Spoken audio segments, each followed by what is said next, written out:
Yellow മേക്കറിൻ്റെ പുതിയൊരു വീഡിയോയിലേക്ക് എല്ലാവർക്കും സ്വാഗതം. ഇന്ന് ഞാൻ ഹെയർ സ്ട്രെയിറ്റ് ചെയ്യുന്നത് എങ്ങനെയാണെന്നുള്ള വീഡിയോ ആണ് ചെയ്യുന്നത്. ടെമ്പററി ആയിട്ടാണ്, പെർമനൻ്റ് അല്ല. ഭയങ്കര ഫ്രിസി ആയിട്ടും കേളി ആയിട്ടൊക്കെയുള്ള ഹെയർ ഉള്ളവർക്ക് ഫങ്ഷൻസിനൊക്കെ പോകുമ്പോൾ ജസ്റ്റ് ടെമ്പററി ആയിട്ട് ഹെയർ ഒന്ന് സ്ട്രെയിറ്റ് ചെയ്തിടണമെന്ന് തോന്നുവാണെങ്കിൽ അങ്ങനെ സ്ട്രെയിറ്റ് ചെയ്യുന്നത് എങ്ങനെയെന്നാണ് ഞാൻ ഈ ഒരു വീഡിയോയിലൂടെ ഷെയർ ചെയ്യുന്നത്. ആൻഡ് ഓൾസോ ഹെയർ സ്ട്രെയിറ്റ് ചെയ്യുമ്പോൾ ശ്രദ്ധിക്കേണ്ട കാര്യങ്ങൾ എന്തൊക്കെയാണെന്ന് ഞാൻ പറയുന്നുണ്ട്. സോ നമുക്ക് വീഡിയോയിലേക്ക് പോകാം. അതിനു മുന്നേ നിങ്ങൾ എൻ്റെ ചാനൽ ആദ്യമായിട്ടാണ് കാണുന്നതെങ്കിൽ ഒന്ന് സബ്സ്ക്രൈബ് ചെയ്തേക്കാം.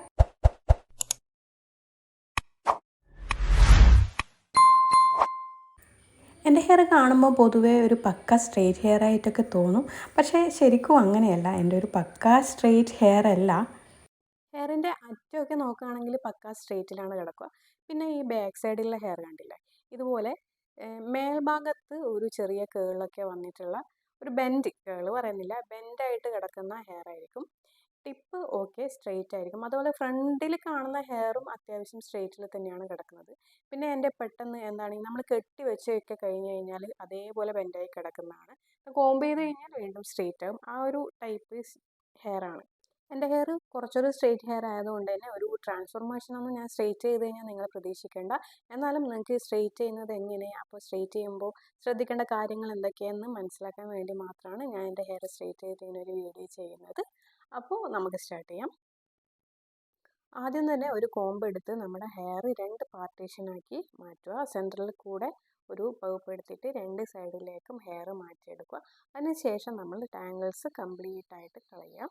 അപ്പോൾ തംബ്നെയിലിൽ പറഞ്ഞിട്ടുള്ള പണി കിട്ടുന്ന കാര്യങ്ങളിലെ പോയിന്റ് നമ്പർ 1 ഇതാണ്.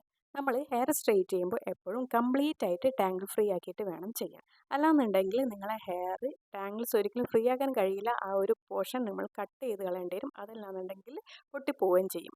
അപ്പോൾ ബാക്കി പോയിന്റ്സ് ഞാൻ പറയാം. നമുക്കിപ്പോൾ പ്രൊസീജിയറിലേക്ക് കിടക്കാം. ടാങ്കിൾസ് കളഞ്ഞതിന് ശേഷം ഞാനൊരു ഹെയർ സിറം അപ്ലൈ ചെയ്യുന്നുണ്ട്. സ്ട്രീക്സിൻ്റെ ഹെയർ സിറമാണ് ഞാൻ യൂസ് ചെയ്യുന്നത്. ഹെയർ സിറം കമ്പൽസറി അല്ല, ഓപ്ഷനാണ്. ഇതൊരു കുറച്ചുകൂടി ഒരു സിൽക്കി ആൻഡ് ഒരു മാനേജബിൾ ആയിട്ടുള്ള ഒരു ലുക്ക് കിട്ടാൻ വേണ്ടിയിട്ടാണ് ഞാനിത് ചെയ്യുന്നത്. പിന്നെ ഓഫ് കോഴ്സ് ഇത് ഒരു ഹീറ്റ് പ്രൊട്ടക്ഷൻ ചെറിയ രീതിയിൽ പ്രൊവൈഡ് ചെയ്യുന്നുണ്ട്. എന്ന് വെച്ചിട്ട് നമുക്ക് ഹീറ്റ് പ്രൊട്ടക്ഷൻ സ്പ്രേക്ക് പകരമൊന്നും ഈ സിറം യൂസ് ചെയ്യാൻ പറ്റില്ല. ഒരു 3-4 ഡ്രോപ്പ് സിറം എടുത്തിട്ട് ഹെയറിൽ നന്നായിട്ട് അപ്ലൈ ചെയ്ത് കൊടുക്കുക. നെക്സ്റ്റ് പണി പോയിന്റ് 2, ഹീറ്റ് പ്രൊട്ടക്ഷൻ. ഒന്നുകിൽ നിങ്ങൾക്ക് മൂസ് യൂസ് ചെയ്യാം, അല്ലെങ്കിൽ സ്പ്രേ യൂസ് ചെയ്യാം. ഏറ്റവും best heat protection spray use ചെയ്യുന്നതാണ്. എൻ്റെ കയ്യിൽ ഹീറ്റ് പ്രൊട്ടക്ഷൻ സ്പ്രേ ഇല്ല, അതുകൊണ്ടാണ് ഞാൻ മൂസ് യൂസ് ചെയ്യുന്നത്. മൂസ് യൂസ് ചെയ്യുമ്പോൾ നമ്മൾ കുറച്ച് ക്വാണ്ടിറ്റി സ്ട്രെയിറ്റ് ചെയ്യുന്ന സമയത്ത് യൂസ് ചെയ്യാൻ പാടുള്ളൂ. അതല്ലാന്നുണ്ടെങ്കിൽ ഇങ്ങനെ കട്ട പിടിച്ച പോലെയായിട്ട് ഒരു ഓയിലി ടൈപ്പായിട്ട് ഒരു വൃത്തി ഉണ്ടാവില്ല. ഹെയർ സ്ട്രെയിറ്റ് ചെയ്ത് കഴിഞ്ഞാൽ നമുക്ക് ഹെയറിൻ്റെ വോളിയം കുറഞ്ഞതായിട്ട് തോന്നും. പിന്നെ ഭയങ്കര ഓയിലി ആയിട്ട് കിടക്കും. ഇനി നിങ്ങൾ ഹെയറിൽ ഹീറ്റ് പ്രൊട്ടക്ഷൻ സ്പ്രേ ആണ് യൂസ് ചെയ്യുന്നുണ്ടെങ്കിൽ ഓരോ സെക്ഷൻസ് എടുക്കുക, ഷാഫ്റ്റിൽ നന്നായിട്ട് സ്പ്രേ ചെയ്ത് കൊടുക്കുക. പിന്നെ ഒരു കാര്യം, ഓരോ ഹീറ്റ് പ്രൊട്ടക്ഷൻ പ്രോഡക്റ്റുകളും നമുക്ക് 100% ഹീറ്റ് പ്രൊട്ടക്ഷൻ തരുന്നില്ല. സോ പോയിന്റ് നമ്പർ 3യിലേക്കാണ് ഞാൻ വരുന്നത്. Don't straight your hair daily. എല്ലാ ദിവസവും ഒരിക്കലും നിങ്ങൾ സ്ട്രെയിറ്റനിങ് ചെയ്യാൻ പാടില്ല. അത് കാരണം മനസ്സിലായല്ലോ, ഒരു പ്രൊഡക്റ്റ് നമുക്ക് 100% ഹീറ്റ് പ്രൊട്ടക്ഷൻ തരുന്നില്ല. ഓക്കെ, രണ്ട് സെക്ഷനിൽ എടുത്തതിൽ ഒരു സെക്ഷൻ നമുക്ക് ക്ലിപ്പ് ചെയ്ത് വെക്കാം, മറ്റേ സെക്ഷൻ നമുക്ക് സ്ട്രെയിറ്റ് ചെയ്ത് തുടങ്ങാം. ഇതാണ് സെക്ഷൻ ക്ലിപ്പ്. ഒന്നുകിൽ ഇത് യൂസ് ചെയ്തിട്ട് നിങ്ങൾക്ക് ക്ലിപ്പ് ചെയ്ത് വെക്കാം, അതല്ലാന്നുണ്ടെങ്കിൽ ഇങ്ങനത്തെ ക്രാബ് ഉണ്ടല്ലോ അത് യൂസ് ചെയ്തിട്ട് ഇതുപോലെ ഒരു സെക്ഷൻ ക്ലിപ്പ് ചെയ്ത് വെക്കാം. ഇനി ഈ ഒരു പോർഷൻ നമ്മൾ രണ്ട് സെക്ഷൻ ആക്കുകയാണ്. ഒരു ഫ്രണ്ട് പോർഷനും ഒരു ബാക്ക് പോർഷനായിട്ട് നമുക്ക് ക്ലിപ്പ് ചെയ്തെടുക്കാം. ഞാനിവിടെ കെയ്മൽ എന്നുള്ള ഒരു ബ്രാൻഡിൻ്റെ സ്ട്രെയിറ്റ്നറാണ് യൂസ് ചെയ്യുന്നത്. മെഷീൻ ഓൺ ആയി കഴിഞ്ഞാൽ ഇവിടെ ഒരു ലൈറ്റ് ബ്ലിങ്ക് ചെയ്യും. ഇതിൻ്റെ ഒരു പ്രശ്നം എന്ന് പറയുന്നത് ഇതിന് ഓൺ ഓഫ് സ്വിച്ച് മാത്രമേ ഉള്ളൂ, ഹീറ്റ് അഡ്ജസ്റ്റിങ്ങിനുള്ള ഓപ്ഷൻ ഇല്ല. അപ്പോൾ ഈ ഹീറ്റ് അഡ്ജസ്റ്റിങ്ങിനുള്ള ഓപ്ഷൻ ഇല്ലാത്ത സ്ട്രെയിറ്റ്നർ യൂസ് ചെയ്ത് ചെയ്യുമ്പോൾ വളരെ ശ്രദ്ധിച്ച് ചെയ്യണം. നല്ല ചൂടായി കഴിഞ്ഞ് കഴിഞ്ഞാൽ പിന്നെ ഞാൻ സ്വിച്ച് ഓഫ് ചെയ്ത് വെച്ചിട്ടൊക്കെയാണ് ചെയ്യാറുള്ളത്. അപ്പോൾ നമുക്ക് ഫ്രണ്ടിലത്തെ ചെറിയൊരു പോർഷൻ എടുക്കാം. നമ്മൾ ഹെയർ ഇങ്ങനെ കൂട്ടിപ്പിടിച്ച് വെച്ചിട്ട് ഒരിക്കലും സ്ട്രെയിറ്റ് ചെയ്യരുത്. നമ്മുടെ ചൂണ്ടുവിരലിൻ്റെ നടുവിരലിൻ്റെ ഇടയിൽ കൂടെ നമ്മുടെ ഹെയർ ഇങ്ങനെ വിടർത്തി വെക്കുക, എന്നിട്ട് കോംബ് ചെയ്യുക. എന്നിട്ടാണ് നമ്മൾ സ്ട്രെയിറ്റ് ചെയ്യുന്നത്. ഫസ്റ്റിലൊക്കെ നമുക്ക് ഹെയർ ഇങ്ങനെ കൈയിൻ്റെ വിരലിൻ്റെ ഇടയിൽ കൂടെയൊക്കെ പിടിക്കാൻ കുറച്ച് ബുദ്ധിമുട്ടായിരിക്കും. അത് പ്രാക്ടീസ് ചെയ്ത് കഴിഞ്ഞാൽ എളുപ്പമാവും. അതിനുശേഷം നമ്മുടെ കോമ്പ് നേരെ തിരിച്ചിങ്ങനെ ഹെയർ ലോക്ക് ചെയ്ത് വെക്കുക. അതിന് താഴെയാണ് കേട്ടോ ഹെയർ സ്ട്രെയിറ്റ്നർ കിടക്കുന്നത്. ഒരു പ്രാവശ്യം സ്ട്രെയിറ്റ്നർ കൊണ്ട് വലിച്ചതിന് ശേഷം പിന്നെ നമ്മൾ സ്ട്രെയിറ്റ്നർ മേലെയും കോമ്പ് താഴെയായിട്ട് ഇങ്ങനെ ഒരുമിച്ച് വലിച്ച് താഴത്തോട്ടേക്ക് എടുക്കുക. അതാ ഹെയർ സ്ട്രെയിറ്റ് ആയി കഴിഞ്ഞു. നമ്മുടെ ഹെയറിൻ്റെ ഒരു ടെക്സ്ചറും തിക്നെസ്സും ഒക്കെ അനുസരിച്ചിട്ട് 1, 2, 3 പ്രാവശ്യം ഇതിങ്ങനെ ചെയ്ത് കഴിഞ്ഞ് കഴിഞ്ഞാൽ ഹെയർ സ്ട്രെയിറ്റ് ആയിട്ട് കിട്ടും. പിന്നെ ഞാൻ നിങ്ങളെ കാണിക്കാൻ വേണ്ടിയിട്ടാണ് കേട്ടോ ഇത്രയും സ്ലോലി ഇതിങ്ങനെ ചെയ്തു പോകുന്നത്. മേലെ സ്ട്രെയിറ്റനും താഴെ കോമ്പും വെച്ചിട്ട് ഇങ്ങനെ ചെയ്തു പോകുന്നത് നിങ്ങൾക്ക് മനസ്സിലാവാൻ വേണ്ടിയിട്ടാണ്.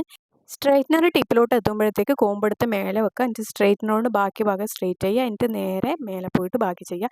നമ്മൾ കോമ്പ് ചെയ്തുകൊണ്ട് സ്ട്രൈറ്റ് ചെയ്യും പോലെയാണിത് കേട്ടോ. ഓക്കെ, അപ്പോൾ പോയിന്റ് നമ്പർ 4 പറയാം.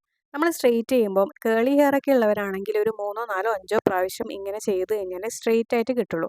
അപ്പോൾ ഈ 5 പ്രാവശ്യവും നമ്മൾ ടിപ്പ് ഭയങ്കരമായിട്ട് ഹീറ്റ് കൊടുക്കാൻ പാടില്ല. നമ്മളെ ടിപ്പിൽ, ഹെയറിൻ്റെ ടിപ്പിൽ ഒരുപാട് ഹീറ്റ് കൊടുത്തു കഴിഞ്ഞ് കഴിഞ്ഞാൽ സ്പ്ലിറ്റ് എൻഡ്സ് വരും. ഹെയറിൻ്റെ അറ്റത്ത് ഒരുപാട് ഹീറ്റ് കൊടുക്കുകയോ അല്ലെങ്കിൽ ഈ ഹെയറിൻ്റെ അറ്റം നിവരാൻ വേണ്ടി ഈ സ്ട്രെയിറ്റ്നർ കൊണ്ട് അവിടെ പിടിച്ച് വെക്കുകയോ ഒന്നും ചെയ്യരുത്. നമ്മളിങ്ങനെ മൂവ് ചെയ്തിട്ട് ഇങ്ങനെ എടുക്കാനേ പാടുള്ളൂ. അപ്പോൾ നമുക്ക് സ്ട്രെയിറ്റ് ചെയ്ത ഈ ഒരു പോർഷൻ ഇതുപോലെ ഈ ഭാഗത്തോട്ടേക്കൊന്ന് ക്ലിപ്പ് ചെയ്ത് വെക്കാം. നമുക്ക് ചെയ്യാൻ എളുപ്പത്തിന് വേണ്ടിയിട്ടാണ്. ഇതുപോലെ ക്രാബോ എന്തെങ്കിലും വെച്ച് ക്ലിപ്പ് ചെയ്യാനേ പാടുള്ളൂ. റബ്ബർ ബാൻഡൊന്നും ഇട്ടിട്ട് ഇങ്ങനെ ചുരുട്ടി വെക്കാനൊന്നും പാടില്ല. അപ്പോൾ അവിടെ ബെൻഡ് വരും കേട്ടോ. അപ്പോൾ നമുക്ക് ഫ്രണ്ടിലത്തെ ബാക്കി പോർഷൻസ് കൂടെ എളുപ്പത്തിൽ ഒന്ന് സ്ട്രെയിറ്റ് ചെയ്തെടുക്കാം. ഞാൻ ഉറപ്പായിട്ടും പറയാം, സ്റ്റാർട്ടിങ്ങിൽ ഈ ഒരു മെത്തേഡ് നിങ്ങൾക്ക് കുറച്ച് ബുദ്ധിമുട്ടായിരിക്കും. അപ്പോൾ എന്ത് ചെയ്യണമെന്ന് വെച്ച് കഴിഞ്ഞാൽ നമ്മൾ സ്ട്രെയിറ്റ്നർ സ്വിച്ച് ഓൺ ചെയ്യാണ്ട് നമ്മൾ കുറച്ചൊന്ന് പ്രാക്ടീസ് ചെയ്ത് നോക്കുക. അതിന് ശേഷം മാത്രം ഹീറ്റ് കൊടുത്തിട്ട് ചെയ്യാൻ നോക്കുക. ഒന്ന് പ്രാക്ടീസ് ആയി കഴിഞ്ഞാൽ ഭയങ്കര എളുപ്പമായിട്ടുള്ള മെത്തേഡാണ്. ഫങ്ഷൻസിനൊക്കെ പോകുമ്പോൾ നമുക്ക് ചടപടേ എന്ന് പറഞ്ഞിട്ട് സ്ട്രെയിറ്റ് ചെയ്ത് നല്ല ലുക്കായിട്ടിരിക്കാം. അപ്പോൾ ഞാൻ ഫ്രണ്ട് പോർഷൻ 2 ഭാഗത്തും കംപ്ലീറ്റ് ചെയ്തിട്ടുണ്ട്. ഇനി നമുക്ക് ബാക്ക് പോർഷൻ സ്ട്രെയിറ്റ് ചെയ്ത് തുടങ്ങാം. ഫ്രണ്ട് പോർഷനിൽ കംപ്ലീറ്റ് ഹെയറും ഒരു സൈഡിലേക്ക് എടുത്ത് ക്ലിപ്പ് ചെയ്ത് വെക്കുക. അതിനുശേഷം ഒരു സൈഡിലെ ബാക്ക് പോർഷനിൽ നിന്ന് ഒരു സെക്ഷൻ എടുത്ത് മാറ്റി വെക്കുക. എന്നിട്ട് അത് സ്ട്രെയിറ്റ് ചെയ്യുക. ഭയങ്കര കേളിയൊക്കെ ആയിട്ടുള്ളവർക്ക് ബാക്ക് പോർഷൻ ചെയ്യാൻ ഒറ്റയ്ക്ക് കുറച്ച് ബുദ്ധിമുട്ടായിരിക്കും. കാരണം നമ്മൾ കാണുന്നില്ല, റൂട്ടിനെ തൊട്ടിട്ട് നമുക്ക് ചെയ്യാൻ കുറച്ച് ബുദ്ധിമുട്ടുണ്ടാകും. അങ്ങനെ ഉണ്ടെന്നുണ്ടെങ്കിൽ നിങ്ങൾ ബാക്ക് പോർഷൻ വേറൊരാളെ കൊണ്ട് ചെയ്യിച്ചാലും മതി. അപ്പോൾ ശ്രദ്ധിക്കേണ്ട കാര്യങ്ങളിൽ പോയിന്റ് നമ്പർ 5 പറയാം. നമ്മളെപ്പോഴും ഹെയർ വാഷ് ചെയ്തതിന് ശേഷം മാത്രമേ സ്ട്രെയിറ്റ് ചെയ്യാൻ പാടുള്ളൂ. സ്ട്രെയിറ്റ് ചെയ്യുമ്പോൾ ഹെയറിൽ ഒട്ടും ഓയിൽ ഉണ്ടാകാൻ പാടില്ല. അതുപോലെ ഡസ്റ്റും ഒന്നും ഇല്ലാതെ നല്ല ക്ലീൻ ആയിട്ടുള്ള ഒരു ഹെയറിലാണ് നമ്മൾ സ്ട്രെയിറ്റനിങ് ചെയ്യേണ്ടത്. നമ്മൾ വിചാരിക്കുന്നുണ്ടാവും, ഞാൻ ഹെയറിൽ ഓയിലൊന്നും അപ്ലൈ ചെയ്യാറില്ലല്ലോ, അപ്പോൾ പിന്നെ വാഷ് ചെയ്യാതെ ചെയ്യാമല്ലോ എന്നൊക്കെ. പക്ഷേ നിങ്ങൾ മനസ്സിലാക്കേണ്ട ഒരു കാര്യം, നമ്മൾ ഹെയറിൽ ഓയിൽ അപ്ലൈ ചെയ്താലും ഇല്ലെങ്കിലും നമ്മളെ സ്കാൾപ്പിൽ നാച്ചുറലി ഓയിൽ പ്രൊഡ്യൂസ് ചെയ്യും. അപ്പോൾ നിങ്ങൾ ഷാമ്പു വാഷ് ചെയ്യാത്തിടത്തോളം കാലം നിങ്ങളുടെ ഹെയറിൽ നന്നായിട്ട് ഓയിലും ഉണ്ടാവും, അതുപോലെ തന്നെ ഡസ്റ്റും ഉണ്ടാവും.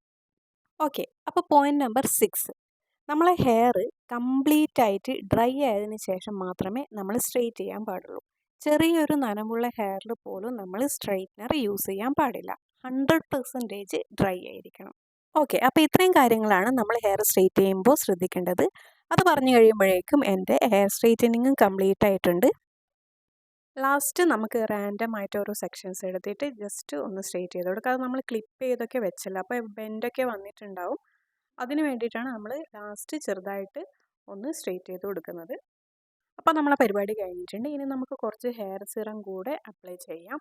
ഇനി ഫ്രിസി ഹെയറും ഭയങ്കരമായിട്ട് കേളി ആയിട്ടൊക്കെ ഉള്ളവർ ഹെയർ സെറ്റിംഗ് സ്പ്രേ കൂടെ അടിക്കുന്നതായിരിക്കും നല്ലത്.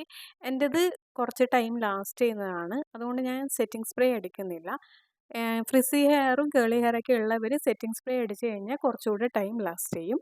അപ്പോൾ ഇനി ഹെയർ സ്ട്രെയിറ്റ് ചെയ്യുമ്പോൾ ഞാൻ ഈ പറഞ്ഞ പോയിൻറ്റ്സൊക്കെ ഫോളോ ചെയ്ത് മാക്സിമം ഹെയർ ഹെൽത്തി ആയിട്ട് വെച്ചുകൊണ്ട് തന്നെ സ്ട്രെയിറ്റ് ചെയ്യാൻ ശ്രമിക്കുക. ഇനി അടുത്തൊരു വീഡിയോയിൽ വീണ്ടും കാണാം. അതുവരെ ബൈ ബൈ.